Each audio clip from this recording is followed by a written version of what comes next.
The light was departing.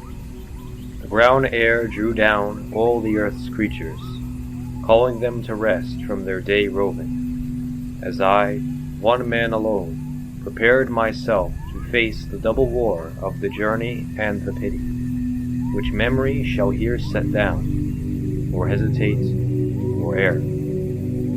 O Muses, O high genius, be my aid. O memory, recorder of the vision, here shall your true nobility be displayed. Thus I begin. Poet, you who must guide me, before you trust me to that arduous passage, look to me and look through me. Can I be worthy? You sang how the father of Sylvius, while still in corruptible flesh, one to that other world, crossing with mortal sense the immortal sill. But if the adversary of all evil, weighing his consequence and who and what should issue from him, treated him so well, that cannot seem unfitting to thinking men, since he was chosen father of Mother Rome, and of her empire by God's will a token. Both, to speak strictly, were founded and foreknown as the established seat of holiness for the successors of great Peter's throne. In that quest which your verses celebrate, he learned those mysteries from which arose his victory and Rome's apostolate. There later came the chosen vessel Paul, bearing the confirmation of that faith which is the one true door to life eternal. But I, how should I dare? By whose permission? I am not Aeneas. I am not Paul. Who could believe me worthy of the vision? How then may I presume to this high quest, and not fear my own rashness? You are wise, and will grasp what my poor words can but suggest.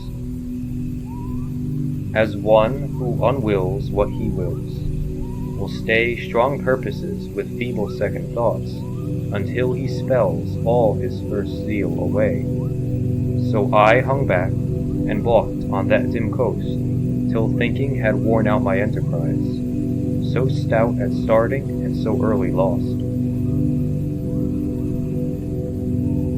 I understand from your words and the look in your eyes, that shadow of magnificence answered me. Your soul is sunken in that cowardice that bears down many men, turning their course and resolution by imagined perils, as his own shadow turns the frightened horse. To free you of this dread, I will tell you all of why I came to you, and what I heard when I first pitied you. I was a soul among the souls of limbo, when a lady so blessed and so beautiful, I prayed her to order and command my will, called to me. Her eyes were kindled from the lamps of heaven. Her voice reached through me, tender, sweet, and low. An angel's voice, a music of its own. A gracious mantuan whose melodies live in earth's memory and shall live on till the last motion ceases in the skies. My dearest friend and fortune's foe has strayed onto a friendless shore, and stands beset by such distresses that he turns afraid from the true way, and news of him in heaven rumors my dread he is already lost. I come, afraid that I am too late risen. Fly to him, and with your high counsel pity, and with whatever need be for his good and soul's salvation, help him and solace me. It is I, Beatrice, who send you to him. I come from the blessed height for which I yearn. Love called me here. When amid seraphim I stand again before my Lord, your praises shall sound in heaven. She paused, and I began.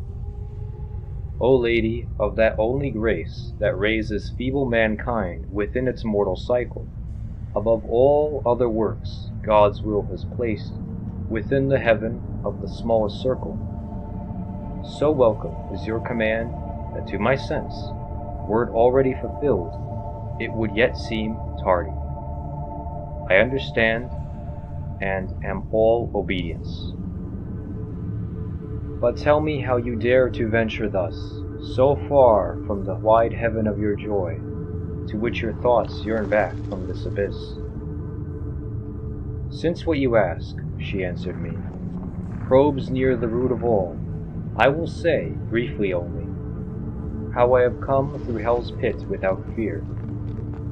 Know then, O waiting and compassionate soul, that is to fear which has the power to harm, and nothing else is fearful, even in hell.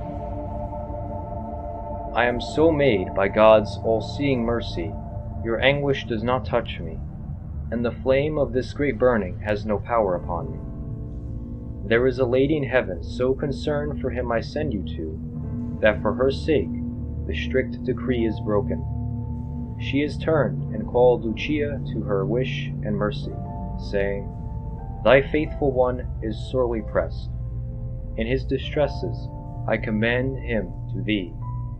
Lucia, that soul of light and full of all cruelty, rose and came to me at once, where I was sitting with the ancient Rachel, saying to me, Beatrice, true praise of God, why dost thou not help him who loved thee so, that for thy sake he left the vulgar crowd?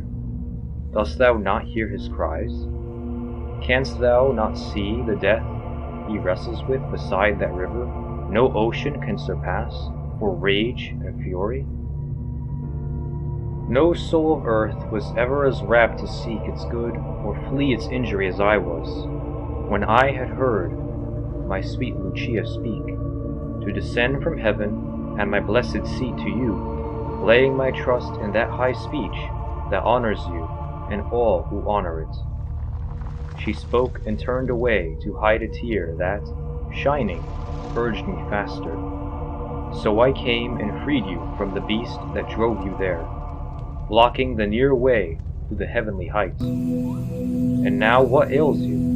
Why do you lag? Why this heartsick hesitation and pale fright, when three such blessed ladies lean from heaven in their concern for you, and my own pledge of the great good that waits you has been given? As flowerlets drooped and puckered in the night, turn up to the returning sun and spread their petals wide on his new warmth and light.